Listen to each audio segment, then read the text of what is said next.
Everyone, welcome back to my channel. आपने कल जब अगर इससे पहले प्रीवियस वीडियो देखी होगी तो उसके अंदर मैंने ट्रांजैक्शन जो आपका ये टॉपिक है वो कंप्लीट उसके बारे में थोड़ा आपको समझाया था। आज मैं इसको कंप्लीट करने वाली हूँ। तो जो आपकी गुड्स है उसके बारे में मैंने ये जो आप डायग्राम देख रहे हो ये मैंने आपको प्रीवियस वीडियो में एक्सप्लेन कर दिया था गुड्स के बारे में completely. And business of honours के भी बारे में बताई थी, जो वो दो एक्टिविटी करते हैं, कैपिटल एंड ड्राइंग। मैं थोड़ा सा फिर दोबारा रिपीट कर रही हूँ कि जो वो कैपिटल होती है, when a owner of business is called businessman. एक ओनर, बिजनेसमैन किसे कहते हैं? जो कंपनी का ओनर होता है। सेकंड है बिजनेसमैन फर्स्ट टाइम स्पेंड करता है his money on our business is called capital. कि बिजनेसमैन जब पहली बार अपने बिजनेस में पैसे लगा रहा है तो उसे हम कैपिटल कहते हैं। मैंने इंग्लिश और हिंदी दोनों में लिख दिया क्योंकि कई बार क्या होता है स्टूडेंट्स को आपको ओरली पता होता है कि क्या है उस वर्ड का या उसका मीनिंग एग्जैक्टली, बट आप लिखने में थोड़ी से पजल या कंफ्यूज हो जाते हो। तो बिजनेस में बिजनेसमैन जो फर्स्ट टाइम कैपिटल या मनी इंट्रोड्यूस कर रहा है, लेके आ रहा है, उसे हम कैपिटल कहते हैं।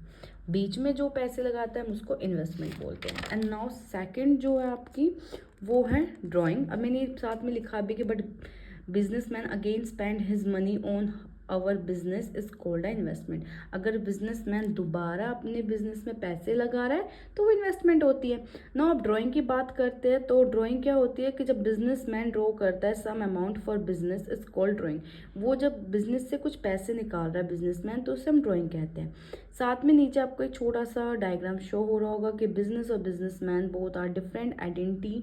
इन दोनों की डिफरेंट आइडेंटिटी होती है। इसका रीज़न क्या है कि जो बिजनेसमैन है और बिजनेस दोनों अलग होता है। अगर हम कंपनी एक्ट की बात करें तो बिजनेस को अलग से रजिस्ट्रेशन करवाना पड़ता है। बिजनेस के नाम से, जब तक बिजनेस का नाम नहीं होगा तब तक आप बिजनेस नहीं कर सकते।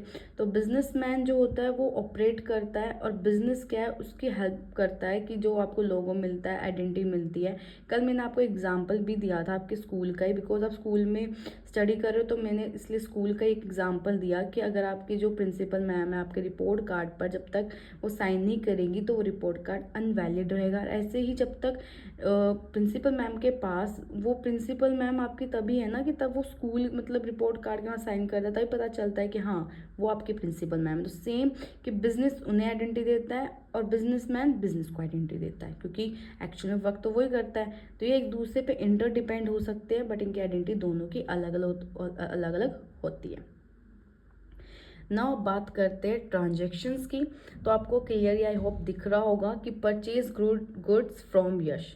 आपने गुड्स खरीदी किससे? यश से। कल आई थिंक प्रीवियस वीडियो में मैंने आपको ये वाली एंट्री करवाई भी थी कि परचेज गुड्स फ्रॉम यश। यश क्या है? पर्सनल है। मीन्स यार एक पर्सन है तो उस पर पर्सनल अकाउंट का जो रूल्स है वो अप्लाई करोगे। तो यश क्या कर रहा है? गिव कर रहा है, क्योंकि हमने गुड्स किससे परचेज की है? यश से। तो यश क्या कर रहा है? वो गिव कर रहा है। हम परचेज कर रहे हैं, खरीद रहे हैं, हमारे पास गुड्स आ रही है। गुड्स क्या होती है? रियल अकाउंट में आते हैं। तो गुड्स में अगर आपको मैंने बोला था कि 3 रूल्स आपको लर्न करने हैं, तो रियल का जो फॉर्मूला होता है, debit what's come in, credit what goes out. Debit words comes in के अकॉर्डिंग परचेज अकाउंट हमने कर दिया डेबिट, एंड यश गिवर है तो उसको हमने कर दिया क्रेडिट। जब हम, जैसे हमने डी आर भी लिखा है, ऐसे मैंने सी आर नहीं लिखा। रीज़न क्योंकि सी आर हम नहीं लिखते, सी आर की जगह हम टू लिखते हैं, जो कि मैंने लिखा हुआ है। और हमेशा पहले डेबिट आएगा देन आपका क्रेडिट आएगा। नेक्स्ट है goods sold to mister Rahul. अब इसमें भी देखो गुड्स है और गुड्स आ गई रियल में, एंड जो मिस्टर राहुल है वो एक पर्सनल। तो मिस्टर राहुल जो है वो क्या है? रिसीवर है, गिवर है? ऑफ कोर्स वो क्या है? रिसीवर है। वाई? क्योंकि आपने गुड्स को बेचा, किसको? राहुल को। तो आपने दी तो राहुल ने रिसीव की, तो रिसीवर इज डेबिट, तो मैंने मिस्टर राहुल को डेबिट कर दिया। और कभी भी नेम के पीछे अकाउंट नहीं आता, तो इसलिए मैंने वहाँ पे अकाउंट नहीं लगाया। पर हमने क्या दी? गुड्स। तो हमारे पास से गुड्स क्या हो गई? Goes out. और गोज आउट को हम क्या करते हैं? क्रेडिट। रियल के अकाउंट में गोज आउट का मतलब होता है क्रेडिट, तो to sales account is credit. Now अब आते हैं आगे फर्नीचर। फर्नीचर आपके एसेट्स है तो इस पर रियल अकाउंट अप्लाई करेंगे। फर्नीचर बाय किया फ्रॉम यश ऑन कैश। अब एक चीज़ ना नोटिस करना है इसमें कि देखो मैंने ऊपर दोनों में नेम थे यश और राहुल, तो इस वजह से मैंने उनका नाम लिख दिया। हमें नहीं पता कि नाम हम कब लिखते हैं, जब हम किसी से ऑन क्रेडिट खरीदते हैं या बेचते हैं। हम किसी से उधार में खरीद रहे हैं या बेच रहे हैं, तो तब हम क्या करते हैं, उनका नाम लिखते हैं। अदरवाइज हम कैश में उसने दिया है तो हम फिर कैश लिखेंगे। जैसे फर्नीचर अकाउंट डेबिट, हमने फर्नीचर खरीदा यश से बट कैश में, तो furniture account debit to cash account, क्योंकि हमें यश से कोई लेना देना ही नहीं बचा। जब उसने हमसे फर्नीचर कैश में खरीद लिया तो हम कैश से ही ट्रांजेक्शन से उसके एंट्री करेंगे। अब कैश कैसा है, रियल, और रियल में आपके पास कैश आया है गया है, कॉमन सी बात है गया है। फर्नीचर परचेज किया तो फर्नीचर मिला, इसलिए वो डेबिट हो गया, वो debit what's come in, and आपने कैश दिया तो कैश को क्रेडिट कर दिया क्योंकि वो गोज आउट हो गया, चला गया आपके पास से। बिजनेस स्टार्ट किया विद कैश, कल मैंने भी अभी जस्ट अभी आपको 2 मिनट पहले बताया था कि जब हम बिजनेस स्टार्ट किया मतलब अभी उसने स्टार्ट ही किया, और स्टार्टेड अमाउंट को हम क्या बोलते हैं, कैपिटल। तो और मैंने साथ में भी आपको बताया था कि बिजनेस और बिजनेसमैन की आइडेंटिटी जो होती है, दोनों की आइडेंटिटी दोनों की अलग होती है। तो इस वजह से क्या हुआ कि आपको अब एंट्री करनी है। अब बिजनेसमैन क्या है, एक पर्सन है, राइट। अब बिजनेसमैन कैश रिसीव कर रहा है, गिव कर रहा है, बिजनेस में गिव कर रहा है, तो गिवर क्या होते हैं, क्रेडिट।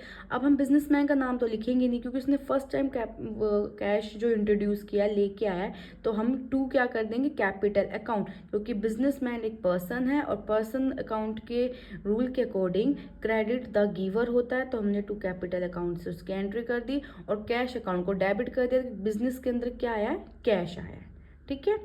अब लास्ट एक आपकी entry, rent paid to Mohan, हमने रेंट पे किया, किसको, मोहन को। पे मतलब क्या होता है, देना, हमने रेंट दिया मोहन को। अब रेंट अगर हम दे रहे हैं तो इसका मतलब क्या है, वो हमारा एक्सपेंस है। अगर हमें वही रेंट रिसीव होता तो इसका मतलब वो इनकम है। अब हम रेंट क्या कर रहे हैं, गिव कर रहे हैं, उसको दे रहे हैं मोहन को।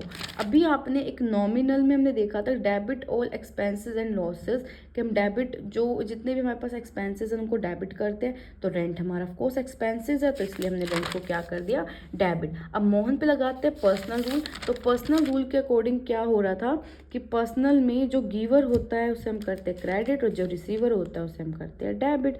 तो अब यहाँ पे मोहन जो है, हमें अपने आप को देखना है फर्स्ट। तो हमें क्या हो रहा है, हमने तो रेंट अकाउंट डेबिट किया क्योंकि हमने रेंट किसको दिया है, मोहन को। तो हमने तो रेंट दिया क्योंकि वो एक्सपेंस है, तो एक्सपेंस का फॉर्मूला हो गया डेबिट, और किसको दिया है, मोहन को। ठीक है, ये हमें लॉजिकली समझना है कि हमने रेंट रिसीव किया पर किसको दिया, मोहन को। अगर मैं यहाँ लिख देती टू मोहन ऑन कैश, तो हम यहाँ मोहन का नाम ना लिख के rent account debit to cash account लिख देते। Okay, done. अब आप लोग में से 2-3 आई थिंक किसी 1-2 बच्चों को तो क्वेश्चन ऑफ कोर्स माइंड में पुट होगा कि मैम अगर मोहन वो तो क्या है, रिसीवर है ना, क्योंकि उसको तो रेंट मिल रहा है, तो आपने उसको क्रेडिट क्यों किया।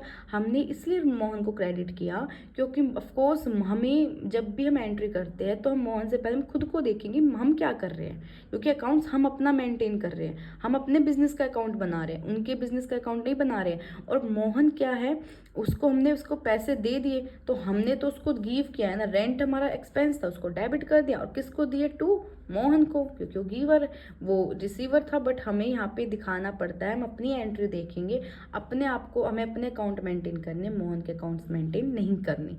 अगर यहाँ पे लिखा होता ऑन कैश तो हमें लिख देते टू कैश अकाउंट। अब एक बात हो, अगर यहाँ पे कैश नहीं लिखा हुआ, इसका मतलब क्या है कि हमें मोहन को रेंट पे करना था बट नहीं दिया, बट हमें एंट्री तो करनी पड़ेगी। जब आप अकाउंट्स बनाते हो ना बिजनेस के अंदर, बिजनेस में हमें रेंट वगैरह सब चीज़ हर महीने ना पे करनी पड़ती है। अगर मान लो किसी महीने बिजनेस को लॉस हो गया तो रेंट पे नहीं कर सकता, तो उसका मतलब ये थोड़ी है कि हम उसको रेंट ही देते। अब जैसे मान लो फॉर एग्जांपल कोविड के टाइम पे क्या हुआ था कि चलो ठीक है, कुछ जो हमारे थे जो रेंटर्स को किसी किसी ने फ्रीडम इतनी सी रिलीफ दी थी कि वो रेंट ना, मतलब एक हाफ रेंट पे करते, बट पे तो कर रहे थे ना। अगर आपको मान लो अभी चल रही मई, अब मई एंड हो रहा है, एक एग्जाम्पल के लिए आज मई है, मई का आपने रेंट नहीं दिया, अब जून स्टार्ट हो गया तो जून भी चला गया, तो वो आपसे अब ये थोड़ी कि सिर्फ जून का रेंट लेगा, वो तो आपसे दोनों महीने का रेंट लेगा ना। तो ऐसे ही कंपनी को अपनी सारे पर मंथ के रेंट्स को क्या करना पड़ता है, शो करना पड़ता है। अब उसे हमें पे तो करनी है मोहन को, अभी अगर ऑफकोर्स कैश में नहीं दिया है तो आज इस महीने तो अगले महीने में रेंट उसको देना है मोहन को, इस महीने का भी। तो इसमें क्या है कि वो हमारा क्रेडिटर हो गया। क्रेडिटर्स कौन होते हैं, जिन्हें हमें पैसे देने हैं, मतलब वो हमारी लाइबिलिटी है, हमें पे करनी है, और लाइबिलिटी का हमेशा बैलेंस क्रेडिट होता है। ओके, ये थोड़ा मैंने ओपनली अच्छे से बता दिया। अब क्रेडिटर्स और डेटर्स मैं नेक्स्ट टाइम आपको और अच्छे से एक्सप्लेन कर दूंगी नेक्स्ट वीडियो में। अब हम इसकी फॉर्मेटिंग देख लेते हैं कि इसे फॉर्मेटिंग के थ्रू कैसे करते हैं। ये एक इसका प्रॉपर फॉर्मेट है आपकी जर्नल एंट्री का, डेट, पार्टिकुलर, लेजर फोलियो। अब आप में से लेजर फोलियो के बारे में इतना मत सोचो, जस्ट इसका एक फॉर्मेट अभी एक लाइन है, इसको इतना समझो। इसको आगे जब नेक्स्ट वीडियो में बनाएंगे तो ऑफकोर्स मैं आई थिंक लेजर फोलियो पे ही बनाऊंगी, क्योंकि हमें कल नेक्स्ट वीडियो में accounting cycle and ledger folio ये दोनों होगा। तो date, particular, ledger folio, debit and credit दोनों अमाउंट। और एक चीज़ यहाँ पे भी नोटिस करना कि जैसे मैंने पहले आपकी एंट्री की थी तो डेबिट फर्स्ट लिखा था, देन फिर हम क्रेडिट कर रहे थे। यहाँ पे पहले डेबिट अमाउंट आ रहा है, देन क्रेडिट अमाउंट आ रहा है। अब यहाँ पे देखो सेम वही लिखा है मैंने पार्टिकुलर में। डेट में क्या आता है, जिस डेट को आपने उसको बाय किया है। अब यहाँ पे डेट तो मैंने डेट्स नहीं ली हुई थी, बट आपको क्वेश्चन में डेट मिलेगी, तो सिर्फ यहाँ पे वो डेट्स इन आपको क्या करना है, इन एंट्रीज के आगे से वो डेट्स लिखनी है और कुछ नहीं करना, ठीक है। अब मैंने यहाँ पे अमाउंट भी लिख दिया। सपोज करो जैसे हमने वो जो हमने ट्रांजेक्शन की थी उसमें अमाउंट नहीं थे, बट मैंने अपनी तरफ से अमाउंट भी आपको दे दिया है, क्योंकि अमाउंट ऑफ कोर्स आपको गिवन होंगे क्वेश्चंस में। तो यहाँ पे ये आपकी एंट्री की, देन उसके बाद आपको दिख रहा होगा जैसे मैंने लिखा परचेज अकाउंट डेबिट टू यश, जो पीछे एंट्री की है। तो ये जो आपको दिख रहा होगा ब्रैकेट में, इसको हम नरेशंस बोलते हैं। हम इसे शॉर्ट से शॉर्ट फॉर्म में लिखते हैं, तो हमने शॉर्ट फॉर्म में लिखा गुड्स बाय टू यश, ठीक है। और उसके बाद उनके सामने में अमाउंट लिख देते हैं, ऐसे डेबिट के सामने और क्रेडिट के सामने जस्ट उसके ही आगे बिल्कुल क्रेडिट का अमाउंट। फिर ऐसे हमें सारी एंट्री करनी है। नरेशन में हमें क्या करना है, जो पूरी ट्रांजेक्शन है उसको बस छोटे से फॉर्म में लिखना है। जैसे मैंने लिख दिया goods buy to Yash, goods sale to mister Rahul, furniture buy on cash. तो ये चीज़ें छोटी छोटी में नरेशन फॉर्म में लिखती है, और ये नरेशन लिखनी बहुत इंपॉर्टेंट है, वरना आपके मार्क्स कट जाएंगे। नेक्स्ट है नीचे क्या करते हैं, टोटल अमाउंट, इन सब का टोटल किया, डेबिट का और क्रेडिट का भी। और एक चीज़ हमेशा ये रखना, नोटिस करना कि डेबिट और क्रेडिट का जो अमाउंट है वो हमेशा इक्वल होना चाहिए।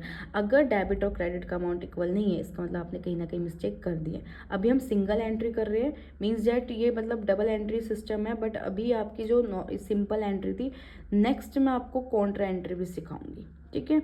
तो थैंक यू फॉर वॉचिंग